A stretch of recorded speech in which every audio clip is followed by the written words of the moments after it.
আসসালামু আলাইকুম রহমতুল্লাহ। এভরিওয়ান কেমন আছেন সকলেই? আলহামদুলিল্লাহ ভালো আছি আপনাদের দোয়ায়।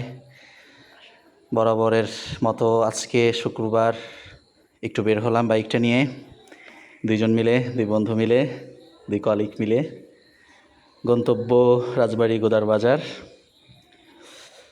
তো আলহামদুলিল্লাহ শুক্রবার একটু ফ্রি টাইম, গোদার বাজার আসলে মনটা একটু ভালো হয়। তো দেখেন আজকের নদীর উপরে আকাশটা খুব অনেক সুন্দর লাগছে। আকাশটার খুবই সুন্দর এবং আজকে নদীতে অনেক দিন পরে আসা, নদীর পানি এতটা বৃদ্ধি পাইছে, আরেকটু উপরে উঠবে, সময়ের ব্যবধানে আরেকটু উপরে উঠবে, কিন্তু আগের থেকে দেখছেন আগের থেকে অনেক পানি হয়েছে। এই যে মাঝিরা নৌকা নিয়ে যাচ্ছে এবং এখানে একটা বিষয় খুবই লক্ষণীয় আজকে নজরে পড়েছে, সেটা হলো নৌকা একটু ঘুরতে চেয়েছিলাম, হঠাৎ করে দেখি তাদের রেট আকাশচুম্বী, মাথা পিছু 50 থেকে 100 টাকা। তো আর সেখানে আর উঠলাম না, তো একটু এদিকে ঘোরাঘুরি করে এরপর আপনাদের যাদের বাচ্চা আছে, রাজবাড়ি যারা আছেন, আপনাদের যাদের সন্তান আছে, রাজবাড়ি অনেকগুলো রাইড এখানে দেওয়া হয়েছে গোদার বাজারে। আপনাদের সন্তানদেরকে নিয়ে এসে এখানে চড়াইতে পারেন, বসাইতে পারেন, তারা খুব উপভোগ করবে সময়টা। যাই হোক, আমরা দেরি না করে চলে আসলাম রাজবাড়ির আরেকটা ভিউ পয়েন্ট, রাজবাড়ি ইউকে।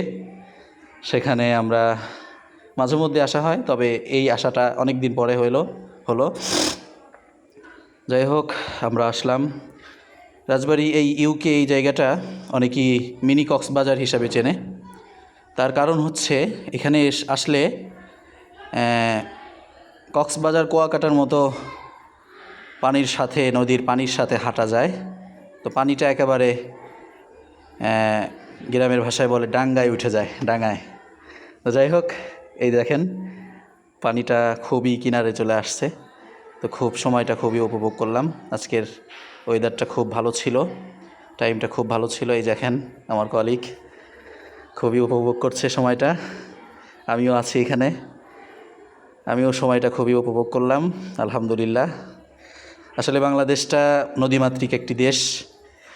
রাজবাড়িটা তার ব্যতিক্রম। রাজবাড়ি ব্যতিক্রম কিছু না, রাজবাড়ির চারপাশে নদী, যেখানে যে সেখানেই নদী। রাজবাড়ি শহরটা এই জন্য ভালো লাগে, ছোট একটা শহর কিন্তু নদীমাতৃক একটা শহর আলহামদুলিল্লাহ। যাই হোক, সময়টা খুবই উপভোগ করলাম। এখন আমরা একটু সামনের দিকে অগ্রসর হচ্ছি। এই যে রাজবাড়ি ইউকে, ভিতরের অবস্থা আগে অনেক সুন্দর ছিল, এখন আস্তে আস্তে জিনিসগুলা বিলুপ্তির পথে। আমরা যারা রাজবাড়ির আছি, আমরা একটা বিষয় লক্ষ্য রাখবো যে আমরা ইউকেতে যারা আসবো তারা এই জায়গাতে আসবো না, এদিকে আসবো না। তার কারণ হচ্ছে এখানে বড় বড় ঝোন গাছ এবং বড় বড় ঘাস এবং গাছগাছালি এদিকে আছে। তো এদিকে দুষ্ট লোকজন ঘোরাফেরা করে, এদিকে না আসাই ভালো। যাই হোক, আমাদের সময় খুবই অল্প, আমরা আবার গন্তব্যে চলে যাচ্ছি। আমরা সকলেই ভালো থাকবো ইনশাআল্লাহ। সবার সুস্থতা কামনা করে এখানে ভিডিও শেষ করছি। আসসালামু আলাইকুম।